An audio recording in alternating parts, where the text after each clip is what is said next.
What's up, everybody? This is your favorite homeboy, and today we're going to be talking to Josh. He is from Rochester, my hometown, where I went to school.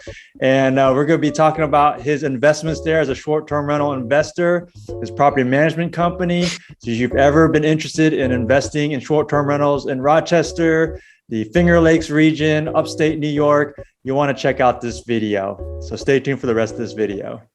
If you're new to my channel, I'm a real estate investor and I have investments in Texas, Virginia, and Pennsylvania.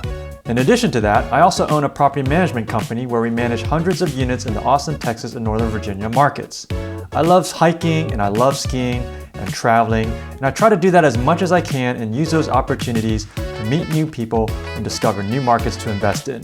If you love all of those things, please subscribe to this channel and hit the notifications bell to be alerted for future content. If you're interested in how my company can help you acquire and manage rental property in Austin, Texas, or Northern Virginia, you can learn more at marshillpropertymanagement.com. All right, well, welcome to the channel. Thanks for sharing your expertise today. Hey man, like I always tell people, I'm not gonna go as far to call myself an expert, but I know some stuff and I'm happy to share it. Thanks for having me, appreciate you. Yeah, that's great. It's kind of cool, like in a developing space like short-term rentals, it's, there's so many people entering it so quickly that, you can have 6 months of experience and people are just like, oh man, teach me everything you know. Yeah, I mean, that's very true. Yeah. And I'm regularly reminded of that when I tell people, I consider myself a novice. I'm like, oh, I've been at it for a couple of years. They're like, oh, well, it's a really new space. Yeah, well, it's really cool because I found you on Facebook and you've got a great Facebook page, and we're going to put that down in the description. What's the name of it? Upstate New York Airbnb investors. Yeah, so I saw that. I don't love giving Airbnb claim to the short-term rental, I know. But they got 92% of the market recognition. So it's like Kleenex, right? We call it Kleenex. Yeah. It's just a brand. I always debate, like on my videos, should I put Airbnb in there? Should I give them the claim or just put short-term rental? Yeah, man. So we went with Upstate New York Airbnb investors. So we started 5 months ago. We got, I think 2,800 people in there already. So that's real excited amazing. About that, man. Yeah, appreciate you. You're doing a great job building that community. I'm trying, man. Me, myself, and my partner, JC, we're trying our best. How often do you post? So I want to make sure I don't inundate the page with myself. I don't want to seem like self-aggrandizing, but I also do want to try to be a leader in this space eventually. So I try to do like 3 videos a month. I try to keep them under 2 minutes. At first, I wanted to do them like 60 seconds, but I was coming off like real gimmicky. Like I was like jumping around and like going way too fast. So yeah, and then I just try to do like cool data and facts I find about short-term rental investing. Anything that pertains to it. So I try to post, to answer your question better, once a day. And that's usually great. 6 o'clock seems like the best time where people are really watching.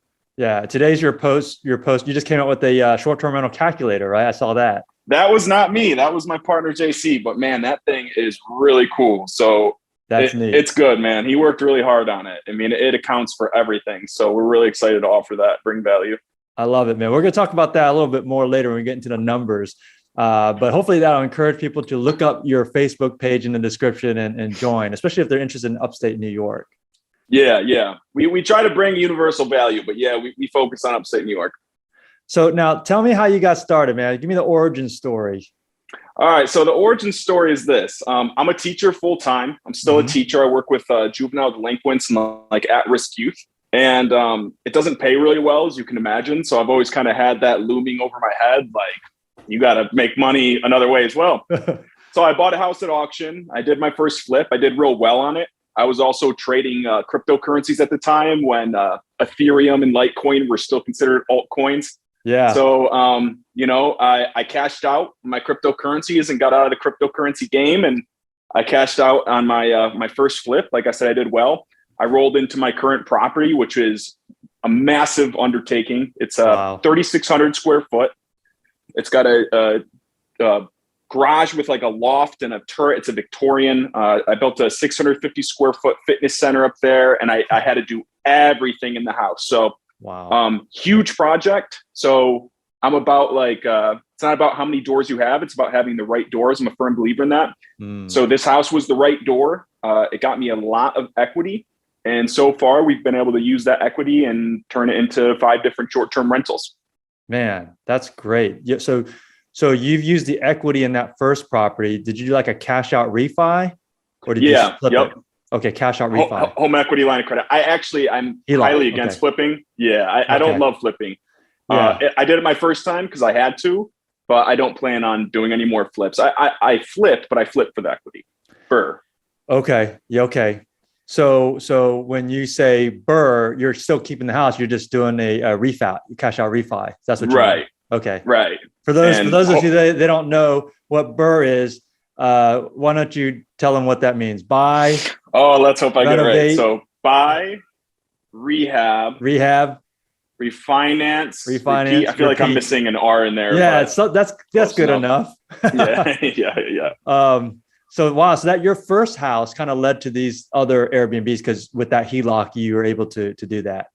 Oh yeah, huge, man. It's weird because it's everything that I'm doing in life is stuff that I told myself I was never going to do. I told myself I was never going to be a teacher. I told myself I was never going to be a real estate investor. It's like, here I am being a teacher and real estate investor. But my dad kept telling me, he's like, dude, you're on a social worker's salary. If you want a halfway decent house, you got to build it yourself.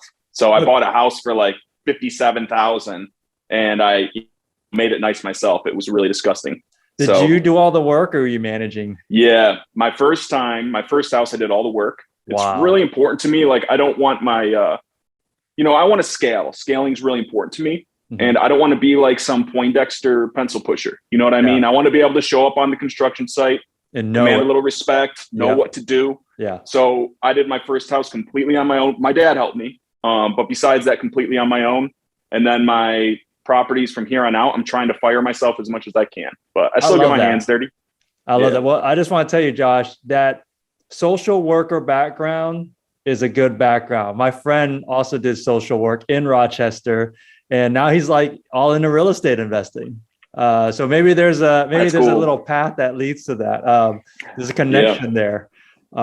But I know what you're saying, because I had a chance to build the house I'm in now. I was a general contractor just by default. I had to fire the builder. Oh, cool. And then my first, I think my first, not flip, but rehab, I did all the demo with a lot of encouragement from friends. And I was really apprehensive at first.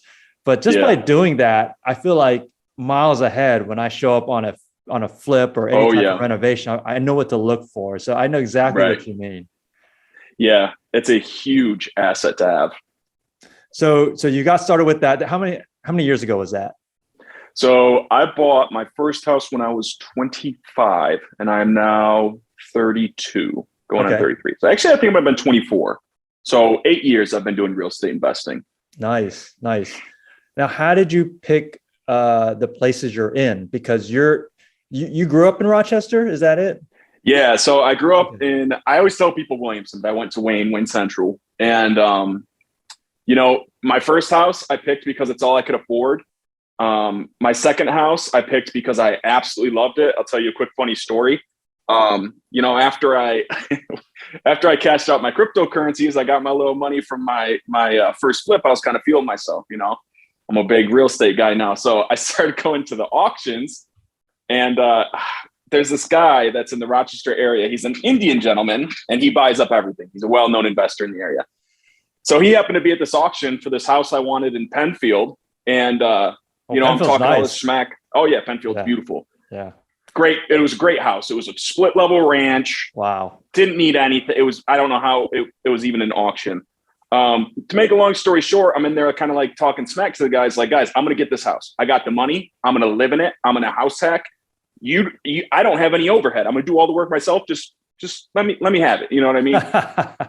This guy sent me home packing, man. Sent me home packing. I had a check for $40,000, and he went over it in like 60 seconds, So then basically I was really depressed, and I was scouring the MLS because I had done the auction thing. I'm like, let me see what's on the MLS. And the house I'm in now popped up. It's a Victorian that was built in 1989, and it's just an exceptional property. I knew I'd be able to house hack it and get into Airbnb with this house. And the rest is history, man. So it turned out for the best, man. It was a good ego check, and I got a way better property. Is that house still on Airbnb? My house that I'm in now. Yeah. Or is that just? Yes. Yeah. Okay. So one of the 5 Airbnbs that we manage is a basement unit. So Okay. I basically, if you want me to kind of go into my second buy a little bit. Yeah. I mean, I got some pictures. If you go to, I'm also Josh Airbnb Investors on Facebook, and you can kind of see some pictures of the house, but it was in rough shape, needed literally everything. The first thing I did was built a self-contained apartment in the basement level, because I wanted that to fund. This is the Canandaigua Lake property, right? Yes. Yeah. Okay. Sorry to interrupt. I'm just going to be flashing up some photos here while you're talking about this. Yeah. So, and actually this is, I told you through our text, this is an example of what not to do. And I'll kind of go into that. So this Very was industrial like looking. Yeah. It's, this was my trial Airbnb, and believe it or not, it does freaking great. Wow. But it doesn't do great because it should do great. It just does great. So, yeah, man, I wanted that to fund everything else. Everybody told me I was crazy. Everybody told me it wasn't going to work. You know, who's going to want to stay in your basement? All the usual kind of like self-limiting beliefs. And I just kind of followed through with it. And I slept on drywall dust and in squalor on the first 2 floors of the house, while the first floor of the house acted as an Airbnb, and kind of, again, the house hacking method where you're sustaining your mortgage and some of your construction costs, hopefully, by renting out a space in your own home that you're living in. Mm-hmm. And it's done great, man. It's done really, really good. So give me some numbers on that one. What are you making every year on that? All right. So the house purchase price that I'm in now was $150,000. I had it assessed. It assessed for $330,000. I think I can comfortably sell it for $350,000. It's a very unique space. So it's like the guy that did the appraisal was like, dude, it's just one of those spaces. It's never going to appraise exactly what it's worth, but I'm confident at $350,000. The actual Airbnb I have within the space, the apartment, cash flow is between $1,800 and $2,200 per month steadily since I put it up. Wow. That right now I have a mortgage, right? It doubles my mortgage. Wow. Yeah. That's great. Yeah. It's amazing, man. How many bookings does it take to get that? I have to be booked 60% of the time to get that. Okay. Which isn't difficult. I'm way over that, because I get a lot of people that I don't know, like, so I'll talk a little bit about why it's the wrong way. One of the things I always preach is getting professional photos. Okay. This has no professional photos. I never finished the ceiling the way I wanted to. Like, it's like you said, it's really industrial looking. Like, you can see the trusses and everything. It's just like I learned a ton on the job, basically, just stuff. Yeah. Now, if I do it again, I'm going to know how to do it aces. But so they're pictures that I took. The ceiling's not done well. But I think what happened is there's other, maybe more desirable spaces in Canandaigua that people are booking. And then as it gets kind of closer to my dates, I get a lot of like 2-week bookings, 1-month bookings. Wow. I get a ton. So I have a traveling nurse that's been staying with me I think she's on 8 weeks now. Oh, man. I don't even see her. She works nights. I don't hear her. I don't see her. I'll text her sometimes and be like, you good down there? Because I know you're like literally right under me, but I just don't know you exist. Are you still alive?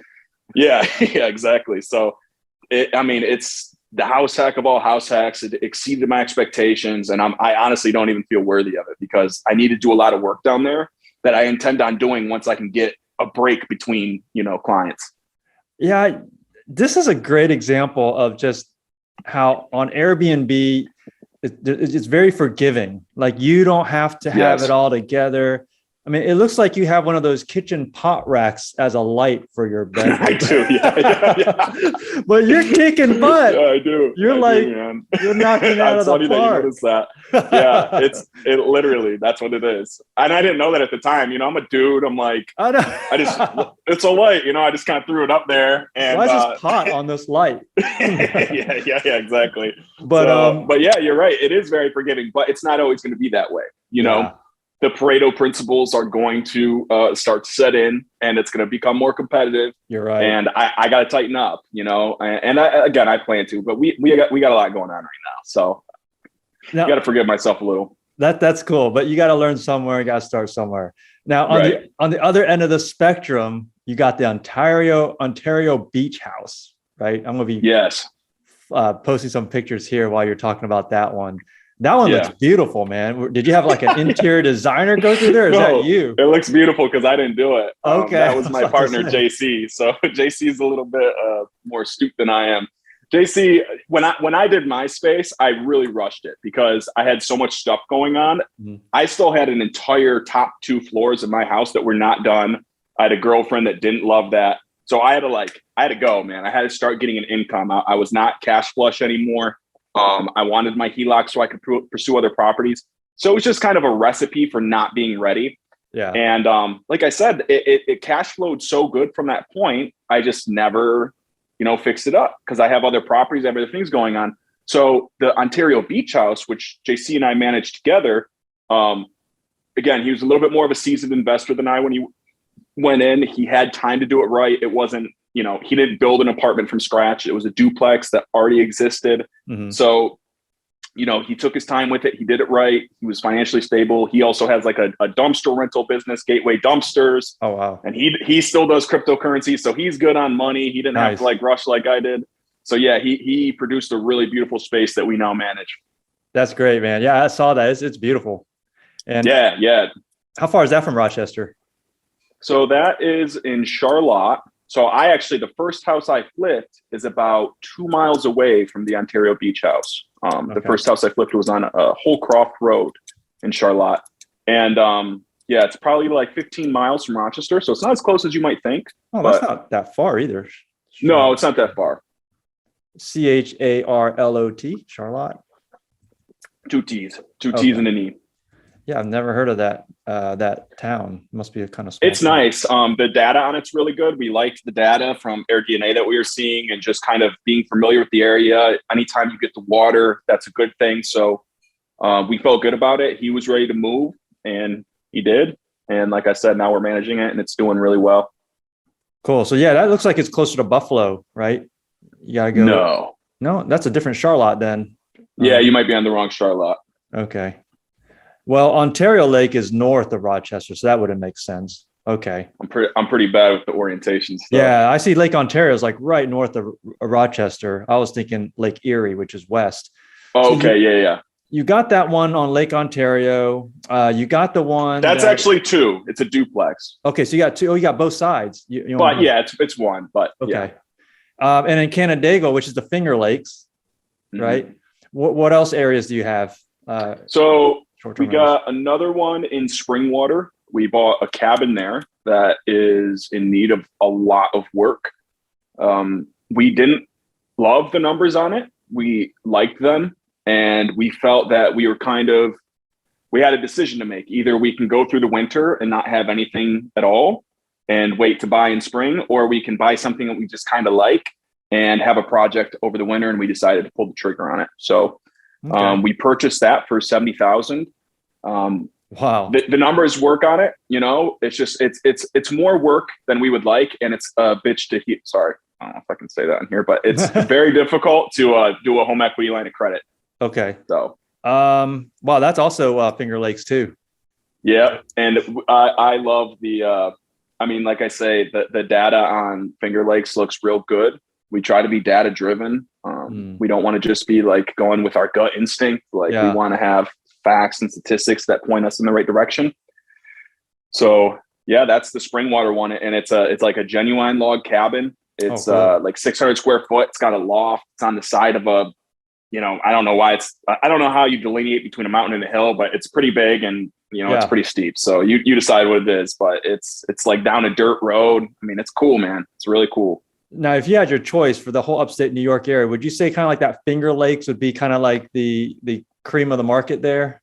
That's tough, man. Cause upstate New York is big. People don't realize it's not New York City. It's the size of a freaking European country, Right. So I got a lot of stuff I like. I happen to be closest to the Finger Lakes, and we really, like I said, we're both, my partner and I, very interested in scaling. So we want to make sure we have our systems in place before we do that. We don't want to scale before we're ready. So it's just advantageous that we're right by Finger Lakes. But if I had to pinpoint one that I thought was going to perform the best, I would say probably somewhere in the Adirondacks, maybe Lake George. There's a place in the Adirondacks I really like, Old Forge, Saranac.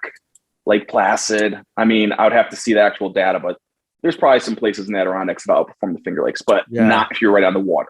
If you're right on the water, that's going to be a competition. Yeah, I heard Lake George was pretty pricey, right? Is that Lake George is pricey? Closer to Albany? I believe so. Yeah, yes, okay. It is. Yeah, because when I'm thinking about investing, one of the things that's really difficult is finding vendors, and the more you're spread out, the more bigger your vendor database has to be. And you could be like the Finger Lakes specialist, like just kind of start there since you're there, you have homes there. I mean, just as a start, you don't have to have like multiple vendors that go different areas. You just have vendors that service that one area. Have you ever thought about that? Yeah. That's the reason that we started the Facebook group. Like I want to have a really expansive network of people that I can call on. And we want to solidify our systems place by place by place. And we always want to have solid, reliable people on the ground. You look at like the way Evolve may do things, or Beachouse, for example. And it's like, I feel like they don't have point people on the ground in the areas they service. So yes, I agree with you. Finger Lakes is definitely where we intend on kind of setting up our systems. Cool. Now, I was reading or just kind of watching some of your stuff, and I came across something and I was like, oh man, that's kind of what I do. And it was the 20% rule. Tell us about the 20% rule. Cause I just figured that out like maybe a week or two ago when I was doing a video, looking at my numbers. And I was like, oh man, I'm going to come up with this 20% rule. So tell us about the 20%. So did you come up with that on your own? Like I did and didn't know about it. That's really cool. Just based off that happens, man. Based off my performance. So when I saw that you came with the 20% rule, I was like, oh, that validates it. Yeah. No, I didn't come up with it, but I know of it. And I try to bring value when I can. So I did a video on it. And basically the 20% rule is this. So you have the 1% rule in long-term rental investing, which is if you have a purchase price plus cost of renovations. So let's say that's $150,000, 1% of that number should be your gross monthly rent. So that would be $1,500. Mm-hmm. So we obviously can't do that in the Airbnb space because we have to look at things annually because it's a seasonal business. So that brings us to the 20% rule. So let's use those same numbers. We have the purchase price and the renovation cost. So let's say it's $150,000. We have to take 20% of that number, and that's what the Airbnb should gross annually. So that would, I think, be $30,000. I'm not really a math whiz, but I like that. Yeah, what I did, Josh, is I looked at all of my 2021 numbers, and that video is coming out on Friday, tomorrow. But when this video comes out, it'll be out already. I'll link that video here for people. I looked at all my 2021 numbers, and I kind of ran the analysis, and I was like, is there a good rule of thumb that I can, show my subscribers on how to value the price of a property versus how much they should gross? Right. And I pretty much just said, okay, well, the value of my properties are X, and this is what I grossed, and it came out to about 20%. Yeah, so it is pretty good, cool, man. So now I have two components to my rule. So I'm going to take it a little further now. Please. It's called the 25 rule. So the 20 is the gross, and the 5 is the net. So I'm wondering how that lines up with your numbers. So, for example, for a $500,000 property, that means I would expect to see 20%, which would be 100,000 gross, right? Mm-hmm. And then the NOI, which is the net without the mortgage, is actually is 9%. So 29.5. It doesn't have a nice ring to it. It's not really catchy, but so 9% of that would be 9% equals, what would that be? 45,000, right? So I would expect to make $45,000 after all expenses if it was in cash, if I had no mortgage. Right. And if I had a mortgage, assuming maybe like 25% down, then that's where the 5 comes in. So that would be 5% of the gross, the value of the home, which would be $25,000. Right. That's the net. Yeah, that sounds in accordance with the rule and the way things should go, for sure. Is that pretty close to what you're seeing on yours? If you took the value of your house, you're netting 5% after all expenses? Yes, that's actually right about what we're seeing. Yeah. I like to use the NOI because people's mortgages are different, whether they're like, leveraged up the hilt or whether they're paid in cash, then the 5 is kind of hard to compare apples to apples. But the 9, the NOI, is easier because that way I can just tell them, hey, just back out your mortgage. Right. If you're getting 9%, that's what I'm seeing in today's market. Now, right. when you bought the home and when I bought my homes, we were probably getting like 13% of the value, because since the homes have appreciated, the numbers don't look as great. So me and you probably bought our homes, or at least most of our homes, before this huge appreciation. Yeah, I did. Yeah. I mean, the 2 homes. So there's actually another home I didn't discuss that I got in Naples, New York. So the cabin and the house in Naples, we actually bought when the prices were getting higher. But it didn't really impact the price of these homes because of the areas that they were in and just the condition. I mean, like I said, I'm not interested in flipping homes for money, but I'm interested in flipping for equity. So the Naples that I'm spending a lot of my personal time at is it's small, but it's in need of a lot of work. But fortunately for me, I didn't have to overpay for it like a lot of people are overpaying right now, for especially in the vacation rental space. Yeah. All right. So let's get into the numbers a little bit. And then I want to, at the end of this interview, we're going to go through the EdBNB score. Okay. All right, let's do it, man. All right. So I want to focus on the Fingerlakes because, man, that kind of got my attention. All right. So in their Fingerlakes, what can I expect to spend there for maybe like a 3 or 4 bedroom property? What do you think would be a good ballpark on what I would spend? How close to the water are you trying to get? What would you on the recommend? water, off the water, close? I mean, like, on the water is always good, man. It's going to make you a ton of money. It's a huge difference in cost. Wow. Skinny Atlas and Canandaigua. Canandaigua being number 1 and Skinny Atlas being number 2. Last I knew was the most expensive real estate in New York per square foot. Oh my gosh. So is it worth the premium that you pay though? Are you going to make it back in rent? Yes. All right. So how much would something like that cost? Okay. So if you have a 3 to 4 bedroom house on Canandaigua Lake, for example, right now, you're probably looking somewhere, if it's in good condition, $800,000 to $1 million. Okay. 800,000 to $1 million. Mm-hmm. Now, the bookings, because one of the things I like about the more expensive and the bigger homes, Josh, is that you don't have to do like 100 bookings just to get your money. You can do like less bookings, or just the same amount of bookings and make a ton more, right? Right, exactly. So I hate those I don't want to buy like a little 1-bedroom thing for, $50 a night. It's like, oh man, I'm like a hotel. Yeah. Volume, man. You are. So the cool thing about that is sounds like you'll be asking a premium, right? So what can I expect as far as, would it be 1 week bookings or weekend bookings? What's it look like up there?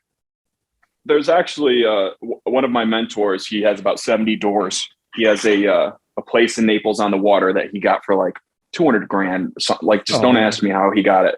I have no idea. It's probably worth like $800,000 now. Yeah. To make a long story short, I think he's getting 600 to 700 a night, and it's usually inconsequential whether or not it's a week booking as opposed to day bookings, because the guest is paying for the cleaning services, for one. Mm-hmm. And for 2, if it's summer, it's booked. It's booked. There's no ifs, ands, or buts. I mean, you really have to mess up to not book the summer months consistently without any vacancies. Okay. And but I would say more. There's a lot of people that I know. I don't personally have one of these, fancy water homes yet. Yeah. So I don't know, but there's a lot of people that I know that do have a week minimum. So it's going to vary. It depends on who you talk to. Yeah. I've always wondered about those. I know a lot of those homes on the water, they have these 1 week minimums, but I can't get that where I'm at in the Poconos. I have to do 2 nights. Some people are doing 3 nights, which I know you're eking out more money, but you're just kind of reducing your audience to those people who can take that 3 night on the weekend. We do 2 nights personally. Mm-hmm. So you think 800,000, that 20% rule, you could actually get about 160 a year on that one? Oh, without a doubt. Wow, that's pretty cool. All right, cool. All right, well, we're going to go through the EdBNB score, Josh. Have you heard of this score? Let's do it. No, I have not. So and I've been tweaking it each time because I just trying to figure out, what there's basically 5 criteria, and so far I've had a chance to put a couple places through this score: Winter Park, Colorado; Snowshoe, West Virginia; lately Destin, Florida. I just did that one. And now with you, Upstate New York. So there's 5 criteria, and we're just going to put it through its paces. And let's just see how. I'm gonna put a disclaimer out here first. All right. There's a reason I'm in a partnership. I'm not a numbers guy. I'm gonna do my best. Oh, no getting worries. to the edges of my intellectual abilities. Yeah, there's a reason my partner created the calculator, not me. But but I'm gonna do my best. You're here for entertainment. No. All right, good. I mean, some of this is objective. Like some of this stuff. It really is. Right. Like check this out. The first one is drivability. Right. So I define drivability as 5 hours proximity from a major MSA, which an MSA is metropolitan statistical area. So for example, if you pull up a map and you look at Rochester or the Fingerlakes, right? Mm-hmm. So the score is, if it's 0 to 2 hours of a major MSA, you got a score of a 5. If it's 4 hours from a major MSA, you have if it's 2 to 3 hours, score of a 4, all the way down to, if you're over 5 hours, then it's a score of a 1. So the idea is, if you can drive to it from a major city, the more that's a better score, because then you're going to have more access, not just from people who have to fly in, like Big Sky, Montana. Let me ask real quick: is this something that you developed, or is this just a tool that you came across? It's called the EdBNB Score. I just developed it.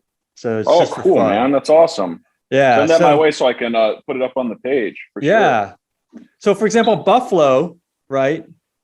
And Albany, and especially New York City, those are all major MSAs. Oh, are they? So I was thinking the only MSA was going to be New York City. I'm not a city guy. So yeah, I would think Albany is definitely MSA. It's just a smaller one. Right. So let's see. How far is Albany? Albany is about 4 hours from where I'm at right now in Canandaigua. Okay. Albany is 4. Yeah, it's just 3 hours. That's not bad. Oh, really? And then Buffalo. Let's see. Buffalo. Let me do the map. Buffalo's here. Like an hour and a half. Hey, that's within 2 hours. Mm-hmm. That's good. And then you got Niagara Falls right there, by the way, which doesn't allow B&Bs. Oh, doesn't? Important note of information. Oh, maybe they'll change one day. But Buffalo does. So. Wow. Okay, so Albany is we'll give it 3 hours 18 minutes. Mm-hmm. And then Buffalo's pretty close. Buffalo is 1 hour and 42 minutes. Okay. So if I look on this, so Buffalo is like number 49. It's like the 49th largest MSA. Oh, really? I would have put it like 150 or something. That really surprises me. Oh, you know what? It's so funny, but hello, Rochester, New York. Yeah. It's close. Oh, is Rochester an MSA? I don't know, man. Yeah. So guess what? Rochester is number 51. I mean, we have an airport. Really? That's hilarious. Yeah. Which, it's like, obviously number 1 is New York City, the Newark, New Jersey. It's the biggest MSA in America. Okay. And that's what makes Poconos so awesome, is it's 2 hours from it. But you're close to a few. What makes the MSA a valuable metric that is worthy of diagnostics is because of its proximity to an airport. Probably. Yeah, that's big. Yeah. Okay. But the other thing too is, the reason why I want an Airbnb that's drivable is because, if something happens where people can't fly, like COVID or just something where people or they're just trying to cut back on money and they want to do a vacation that's more drivable and more affordable. Right. Now these places suddenly become, they don't lose the demand as much. Whereas places like Hawaii, where you have to fly there, I think it could be affected by if something happens to flights. They get right. Okay. So the fact that you are 2 hours from Buffalo, from Rochester, 3, that's a definite 5. So you got a 5 for drivability. Oh, cool, man. All right. So far you're a perfect student. 5. Nice. All right. The next one is called demand. So it's the 3 Ds: drivability. The second is demand. Demand is defined as a size of the MSA. So if the MSA is like teeny tiny, oh, whoop-de-doo. Okay. So, you get a great score because it's close to an MSA, but if the MSA is huge, you get a better score. Does that make sense? Okay. So to get a score of a 5, you need over 20 million people that's within that 5-hour drive. Okay. 20 million. So yeah, we don't got that. I'm going to pull this up here in a little bit, but so the score goes from 5, 4, 3, 2, 1. So like 20 million or more. Score of a 4 is 10 to 20 million. Score of a 3 is 5 to 10 million. Score of a 2 is 1 to 5 million, right? So if I looked up the MSA size for Buffalo, Buffalo is, it says 1.1 million. All right. So let me bring up that. Actually, I don't think that's right. That's probably Buffalo and the surrounding areas. Buffalo. Oh, it is. It is in like 2. Okay. Yeah, it's counting the surrounding area, like that makes Buffalo, sense. Cheektowaga, whatever. I can't even pronounce it. Yep. But it's also close to Rochester, so that's another million. Okay, so plus 1, and this data is I think 2020 or something. What is this? It doesn't change much. 20. They're well, it's notoriously 2020. stable markets. Yeah, it's 2020, so it's pretty recent. So now that's about 2.2 million. We got Buffalo, we got Rochester. What was the other MSA? Buffalo, Rochester, Albany. You're forgetting Syracuse as well. We got Syracuse, New York. Okay, let me add up Albany. Albany is about 900,000. 900,000. All right. So we're up to about 3 million. Yeah, I mean, I would easily put it at 6 to 7 million because you got Syracuse, New York, and the surrounding areas. You got New Rochelle. You have Binghamton, New York, which isn't like a city, but then you have like Ithaca. I mean, okay, I got Syracuse in here. Is that within 5 hours? Oh yeah, that's okay. That's 600,000. So it's a tiny one, but hey, we'll add it up. Yeah. Binghamton, is that what you said? Yeah. That's 247,000. Man, we're stretching it here, but hey, well, we're going to count it. Oh, is that not considered an MSA? I forgot. It is. It's a tiny one though. 247,000. What are we missing? Is that it? Did we say Rochester? That should be it. Okay, we said Rochester. Because New York City is 6 hours away, so it's not going to fall within your criteria for 5 hours. So that's about 4 million. That's about 4 million, which is a score of a 2. 1 to 5 million. Pretty low. So we'll give it a score of a 2 on that one. Okay. All right. And if I do some after video research and it breaks the 5, I'll give you a score of a 3. I bet it does break the 5. I bet it does. Yeah. Yeah, with all the people leaving New York City and going to the surrounding suburbs, probably. yeah, exactly. All right, the third D, drivability, demand, Dinero. It's the third D. Dinero. It's the that was one of my favorite cryptocurrencies back in the day. Dinero was a cryptocurrency? I think so. It's definitely ringing a bell. Yeah, I mean, if Shiba Inu is a crypto, then I wouldn't be surprised. Yeah. All right. Defined. Okay, how do I define this? I've kind of morphed this definition a little bit just to make it a little simpler. And I know you're not numbers guys, but it's pretty simple. It's just cash on cash. Okay. So, and cash on cash is based off 30% down or 25% down, but I figure 5% for a closing cost, renovations, whatever. So, so I'm going to use 30% of the home's value as the cash that you're putting down. That's cash on cash. And then for return, I'm using NOI, which is how much you're going to get at the end of the year minus your mortgage. Okay. So at least have a apples to apples comparison. So by the way, all of this stuff you're mentioning is in our short-term rental calculator. There's a COC section, NOI. So I like last night was like my first time really deep diving. Yeah. I wish I had it. I would do everything for you right now. All right. Score of a 5 is over 20%, which is really hard to get. Yeah. And then score of a 2 is 5 to 10%. So let's take your best performing one here. Which one would that be? Would that be the Ontario Beach House? Oh, that's tough. Yes. All right. That's good.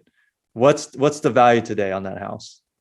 The value on that house should be around 220 to 250. Let's call it 230. That's such a low price compared to everywhere else, man. Yeah, I know. It's lovely. Oh, man. It was purchased for 200 for a duplex. Mm-hmm. Are you serious? Wow. Yep. Okay, so 230,000 times 0.3 gives us 69. We'll say 70,000. So that's the cash. if you were to buy it today, you'd have to put down about 70 grand. Okay. And how much did you get at the end of the year net if you back out your principal and interest payment? So this is a difficult one because what we are getting and what we intend to get are two very different things, because we decided to keep on 2 long-term tenants right off the rip because okay. So we forecast a little.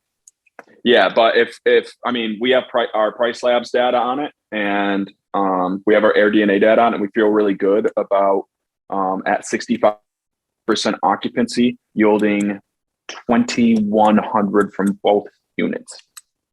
So that'd be 4,200 from the entire space. How much per year? How much in a year? Let me.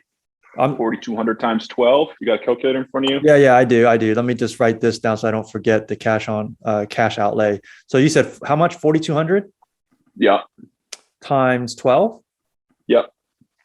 That's 50,000. That's the net? No, that's the gross. Okay. What do you think the net will be? That's tough. It's hard to say. You got some losses you got to claim in there. I guess 40-ish, maybe high 30s, low 40s. Does that sound right? If you take out the mortgage, payment. If I were to guess, okay, so if I use my 9% rule, right? The 9% rule would say, remember I said 20% of the our 20% rule would mean 50,000, right? So which pretty spot on. Mm-hmm. That's the gross, but the 9% rule would mean how much you would get after the mortgage, right? Which would be it's tough. I can't do that off the top of my head. That'd be about 24,000 net. Okay. Before the mortgage. Okay. Which means like of the 50,000 you're making, half of it's going towards cleaning, yard work, utilities. Right. Mm-hmm. Management, obviously you're managing it yourself. So there's none of that cost. So it might be a little bit more because you're managing it 100%. So I can tell you this. We did a deep dive on this property the other day. I wish I had all this with me because it would make everything so much easier. But we were at, I think, so you have the 20% rule. I think we were at 27% on this property. Okay. I mean, 50,000 gross is probably just over 20%. I mean, if we said 240, the value is 240. 240 times 0.27. That's about 60 some thousand, I think. I don't know. It's hard to say, man. I wish I had it in front of me. I would tell you exactly. I might be mixing up because we ran the figures on all of our properties like yesterday. So I might not even be right about the 21. It could be 26, so I'm not sure. There's no problem. So on the short-term rental side, right now you said you have long-term rentals in it. So you really don't have a lot of short-term rental data on it. Is that right? No, we don't. Okay. Well, that's interesting. Maybe we can do a refresh once you get some data, so we can kind of. The most data that we have for our short-term rentals is my apartment in Canandaigua. Let's take a look at that. That's going to be just like crazy because. That's not fair. That's just a 1 basement unit, right? It's really not fair because it's not going to be realistic for most people. It's just you're not going to stumble across a space that's going to produce the way this one's producing. Yeah. I mean, I built it for 10 grand and it paid for itself in the first, 4 or 5 months. And now it's just cash flowing and doubling my mortgage. So it's just one of those kind of lucky, little bit of intelligence and a little bit of luck, Yeah. Well, I mean, we can always do the math on this. So like if we're thinking that we're going to gross about 50,000, just to be conservative, like if we were to take the conservative approach, your fees are going to be utilities and cleaning. And usually do you know how much your cleaning costs are going to be? Yeah, it varies. So we've been doing a lot of our own managing lately. So that includes cleaning, man. We really wow, you guys are cleaning your own homes too. Not always, but sometimes. We got cash flush. We decided together that we wanted to make this transition into the short-term rental space. We wanted to get no more flips, no more long-term rentals. Let's go full steam ahead on the short-term rentals. So that decision was just made in the last year and a half, So like really still in the process of getting everything set up, all of our systems set up and being as empirical and data-driven as we can. So to answer your question, when it comes to both our spaces cost the same. So the one in Canandaigua that I have is $75 every time it gets cleaned. And then the Charlotte spaces are $75 per unit. Okay. Well, just for giggles, I'm just going to use the 9% number of your 240, which is 22,000. We can always change this number when you get some real world data. Yeah. Because you're running a really tight ship. I mean, you're managing, you're doing some of the cleaning. It's a really tight ship. So your expenses are going to be much lower than most people. So I think if I use 22,000 as a net, that'll be pretty conservative. Yes, I agree. So let's say 22,000 divided by 70,000, which is the cost to acquire the house, by 70, and you get 30%. That's amazing. That's pretty much like everything we've acquired that we ran the numbers on. We are over 25% so far. Mm-hmm. So how that's actually going to look when, everything's listed and going, can't make any guarantees, but we feel pretty confident about it. And the two spaces that we currently have up and running are validating that. Cool. What really helps a lot is the homes values are just so low there still, which is pretty cool. They're going up, but Rochester's a notoriously stable market. I mean, it's something that it's known for. You don't get your super highs, but you don't get your super lows. It stays pretty consistent. I mean, for a moment there, man, it was like a dying market with Kodak and Xerox, leaving out Rochester. Yeah. I guess it's finally turned itself around. We stay steady at about 200,000 residents. We have a lot of schools. We have a lot of hospitals. We have Bausch and Lomb. We have Lockheed Martin's not too far away. So we got some hustle and bustle, but it's not what it used to be. I mean, Rochester used to be a really happening place, Yeah, I still like it. I love it, man. I got no complaints. The weather's kind of cold and snowy, especially right now. I'm in the middle of a snowstorm right now. So. Oh, wow. Yeah. All right, we're doing good, man. We got a 5 on drivability, a 2 on demand, a 5 for Dinero. That's just kind of a place marker unless something changes drastically. Right. 2 more factors for this five criteria score here. The fourth one is fun factor. So this is subjective. It can't be all about numbers, Josh. This is where you come in, man. This is good. Finally, dude, because this last 20 minutes, I'm like, man, my brain is fried. Sorry, man. You got me. No, it's all right. So this is easy. Each criteria, and I need to work on this one still a little bit, but each criteria gives you 1 point. So if it's adult friendly, that's a point. Okay. Is it adult friendly? Adult friendly for sure. Wineries, breweries. Yeah.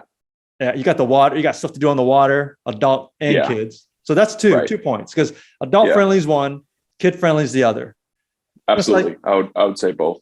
Some markets, I'm like, Las Vegas, it's not as kid friendly, right? So I'd say it's only adult friendly. So this is adult friendly, kid friendly, that's 2 points. Is it foodie friendly? Meaning, are there good restaurants? Dude, I'm telling you, I was talking to a buddy at my work the other day, and he was telling me about how he went down to Philadelphia and he got a steak sub and he threw it in the trash. Rochester, it sucks because COVID really screwed this up. But Rochester has so many mom and pop restaurant owners, and the food is so good.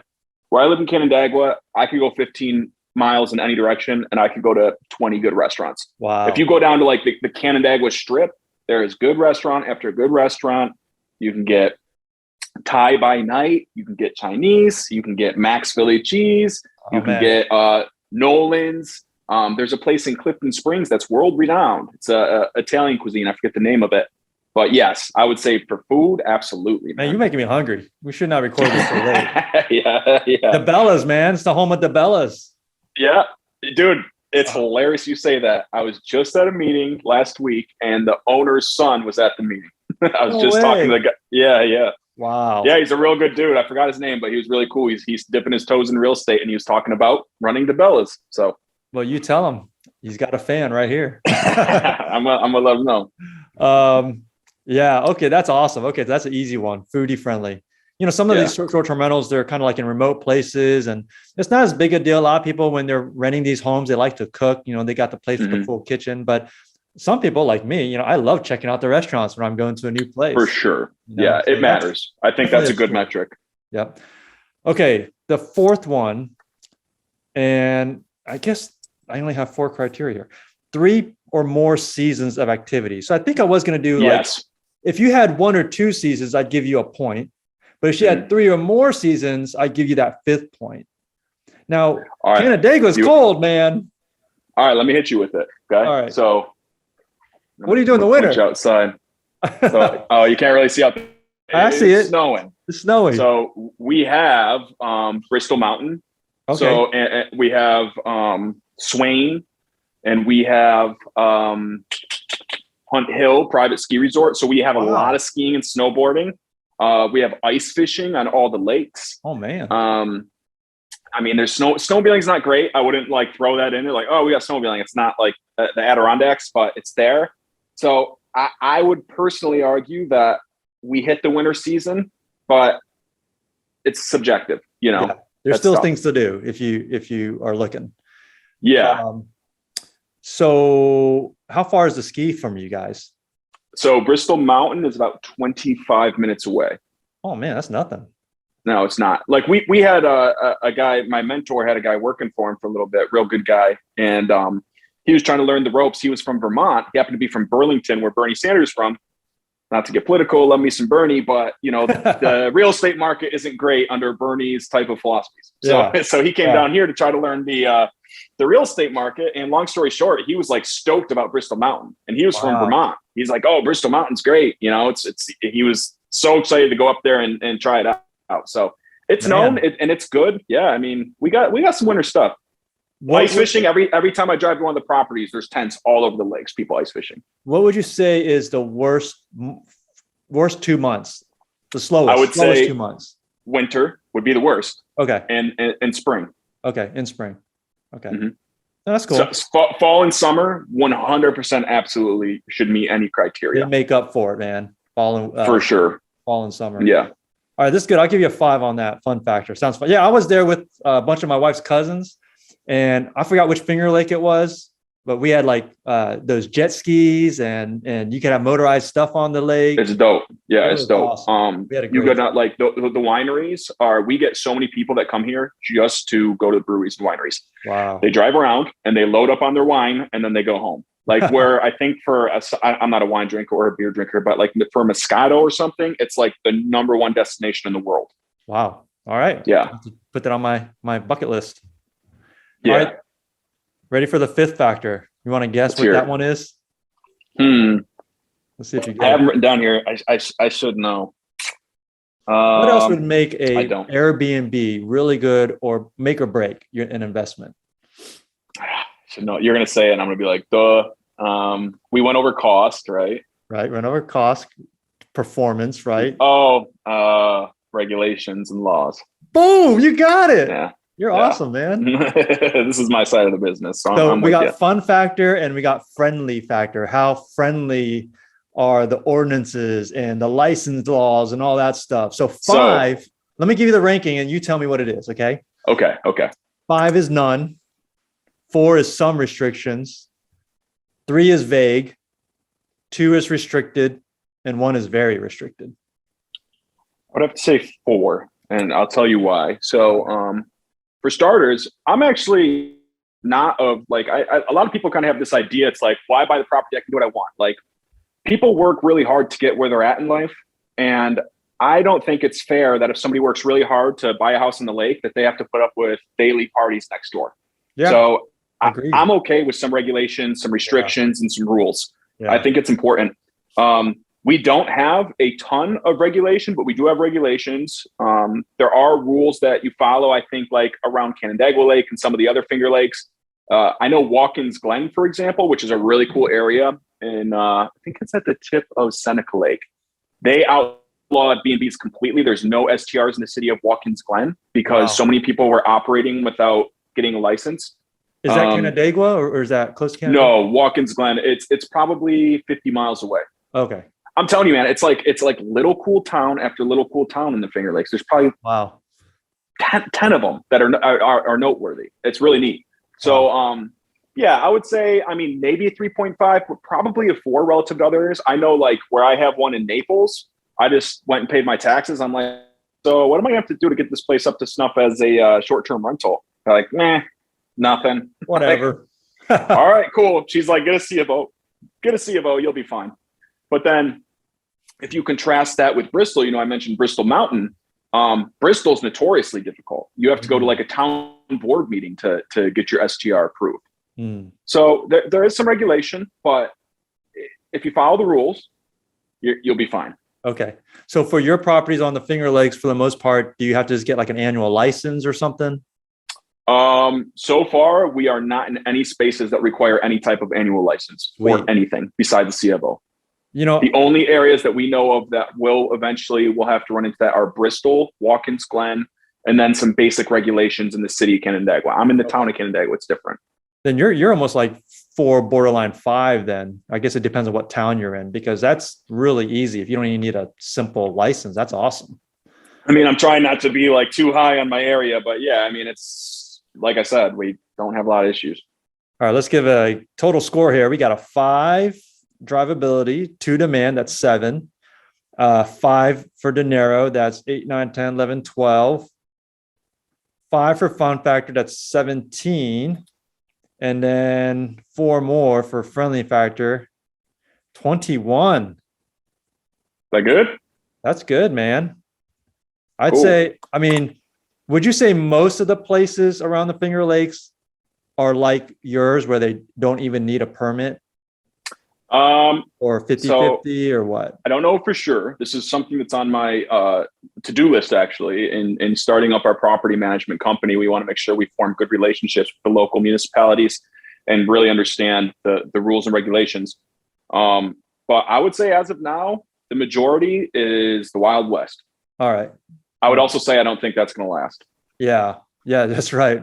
For now, I'm going to give this a 5 because it may change. Like for the Poconos, I think it will change. Yeah, especially you're in New York, man. Yeah. Upstate New York, though, different. Yeah, that's true. That's true. Yeah.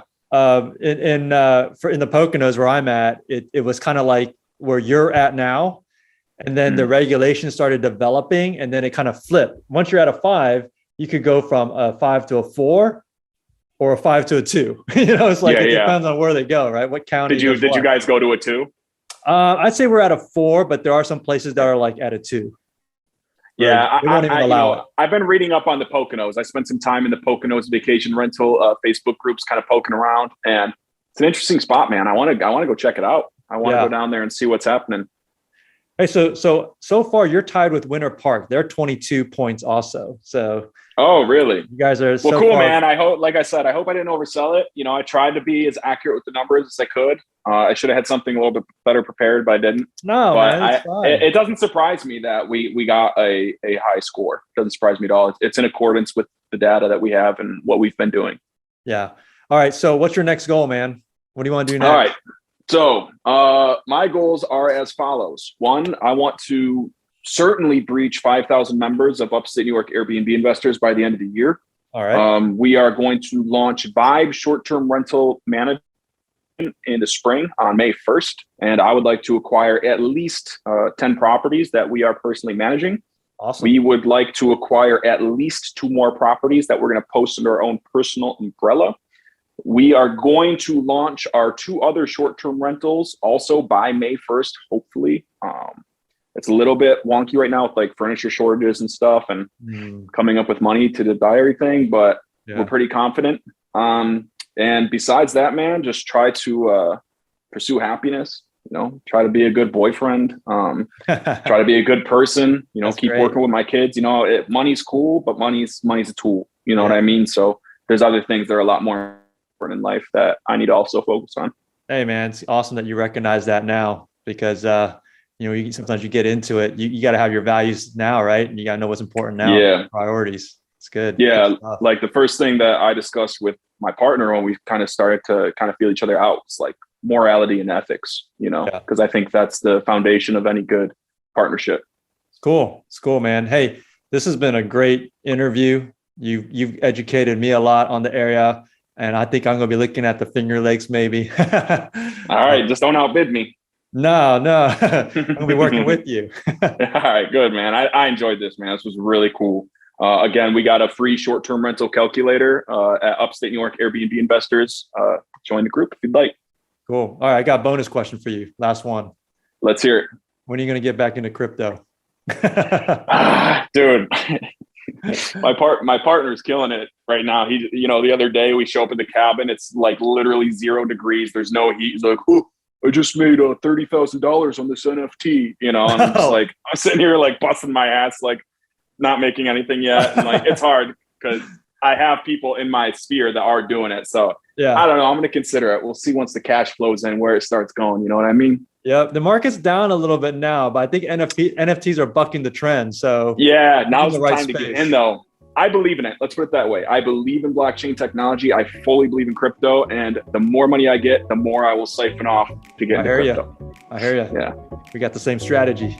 Nice, man. Great minds. All right, guys. So if you guys like this video, make sure you check out the links below and check out that Facebook book that Josh has. If you like content like this, give us a thumbs up, and don't forget to subscribe for more content. This is your favorite homeboy signing out. Bye, everybody. Hey, man, I really appreciate it, Josh.